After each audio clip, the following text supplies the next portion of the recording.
সকালবেলা হুমায়রা বাইরে এসে দেখে সূর্যমামা ঝকঝকে আলো ছড়িয়ে দিচ্ছেন। মাহাদি চুপচাপ পাশে দাঁড়িয়ে রোদে হাত বাড়িয়ে দেয়।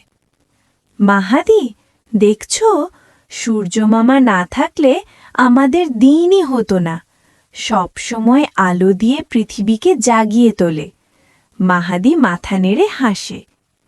আর জানো, সূর্যমামা না থাকলে গাছেরা খাবার বানাতে পারত না। রোদ পেয়ে গাছেরা খুব খুশি হয়, আমাদের জন্য অক্সিজেন দেয়। মাহাদি গাছের দিকে ইশারা করে চুপচাপ দাঁড়িয়ে থাকে। সূর্যমামা শরীরের জন্যও খুব দরকার। রোদ পেলে আমাদের শরীরে ভিটামিন ডি তৈরি হয়, এতে হাড় শক্ত হয়। মাহাদি নিজের হাত দুটো দেখায়, যেন সে খুব শক্তিশালী। আরও একটা কথা, সূর্যের তাপ না থাকলে পৃথিবীটা বরফ হয়ে যেত, আমরা কেউই বাঁচতে পারতাম না।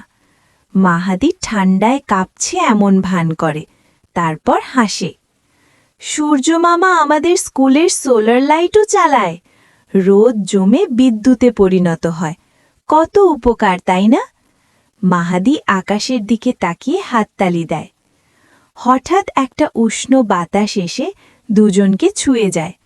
হুমায়রা হাসতে হাসতে বলে, দেখো, সূর্যমামা যেন বলছে, তোমাদের জন্যেই তো আমি আছি।